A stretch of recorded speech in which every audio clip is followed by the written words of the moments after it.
अस्सलाम वालेकुम dear students, कैसे हैं आप? ठीक है डियर स्टूडेंट्स, आज हमारे पास जो टॉपिक है सेकेंड ईयर फिज़िक्स का चैप्टर नंबर 16 अल्टरनेटिंग करंट और टॉपिक है हमारा इम्पीडेंस। तो डियर स्टूडेंट्स, जैसे हमने अपने प्रीवियस टॉपिक्स में अलग अलग तीनों सर्किट्स को डिस्कस किया था कि एक सर्किट हमारे पास ऐसा था जिसमें हमने अल्टरनेटिंग सोर्स के साथ सिर्फ रेजिस्टर को जोड़ा था। दूसरे सर्किट में हमने अल्टरनेटिंग सोर्स के साथ सिर्फ कैपेसिटर को जोड़ा था और तीसरे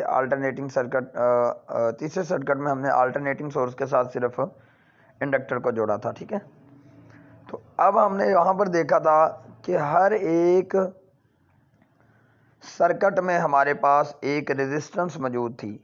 जब हमने रेजिस्टर को जोड़ा था तो ऑपोजिशन जो हमें अल्टरनेटिंग सोर्स से जो करंट फ्लो कर रहा था, वहाँ से जो ऑपोजिशन उस करंट को मिल रही थी वो आर थी। इंडक्टर में से जब करंट फ्लो हुआ तो वहाँ से जो उसको ऑपोजिशन मिली थी उसको हमने इंडक्टिव रिएक्टेंस का नाम दिया, जिसको हमने XL से डिनोट किया। और उसके बाद कैपेसिटर में से जब हमने करंट को पास किया, अल्टरनेटिंग सोर्स को जब हमने कैपेसिटर के साथ जोड़ा तो वहाँ पर जो ऑपोजिशन करंट को मिली या वहाँ पर जो वोल्टेज ड्रॉप हुआ जिस वजह से उसको हमने कैपेसिटिव रिएक्टेंस का नाम दिया। ठीक है, तो ये हमने अलग अलग जो है वो डिस्कस किया। तो इम्पीडेंस के अंदर बेसिकली हम इन तीनों सर्किट्स को इकट्ठा करेंगे, रेजिस्टर, इंडक्टर और कैपेसिटर को एक ही साथ हम AC सोर्स के साथ जोड़ देंगे। अब आप यहाँ पर देखिए इम्पीडेंस की डेफिनेशन क्या है। Opposition offered by the individual capacitor और individual inductor to AC is called reactance.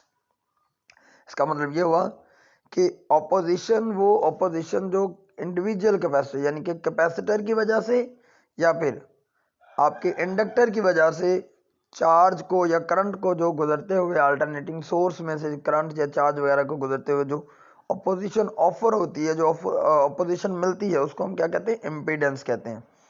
Resultant of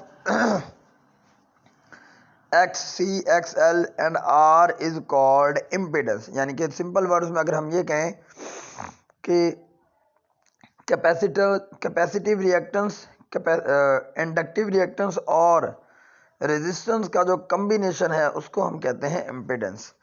it is denoted bye Z। Impedance को हम Z से डिनोट करते हैं। याद रखना है, इम्पीडेंस को किस चीज़ से डिनोट किया जाता है? Z से डिनोट किया जाता है।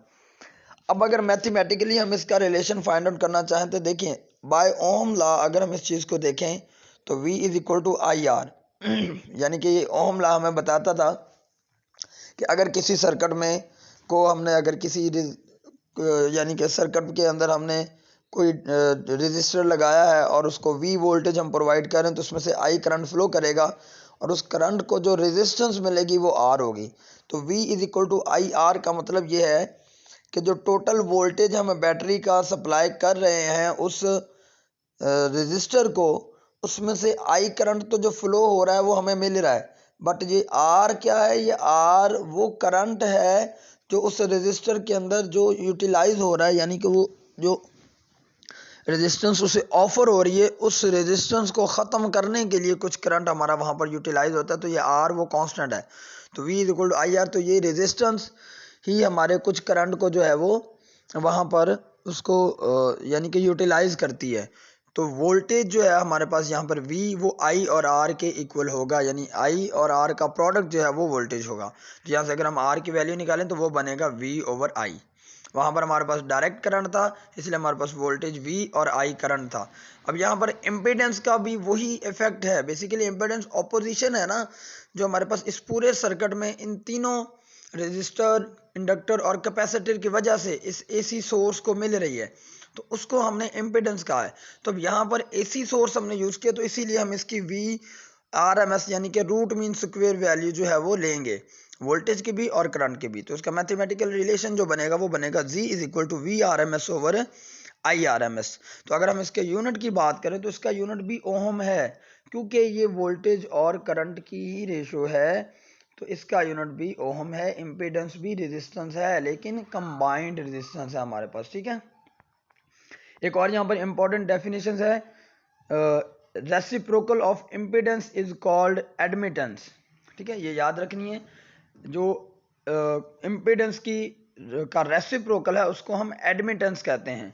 It is denoted by Y and Y is equal to 1/z। So Y is equal to IRMS over VRMS। ठीक है, और इसका यूनिट होगा पर ओहम मो आर साइमन। ठीक है, ये आपने शॉर्ट क्वेश्चन के तौर पर और MCQs के तौर पर याद रख लेना है।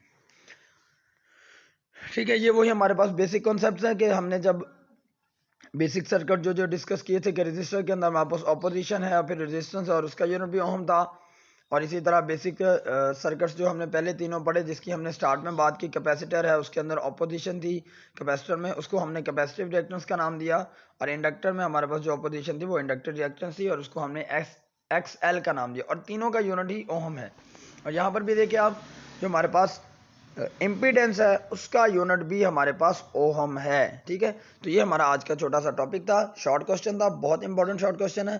तो डियर स्टूडेंट्स, आपने इस शॉर्ट क्वेश्चन को अच्छे से तैयार करना है। ठीक है बेटा, आज के लिए इतना ही। इंशाल्लाह नेक्स्ट वीडियो में मुलाकात होगी। अल्लाह हाफिज़।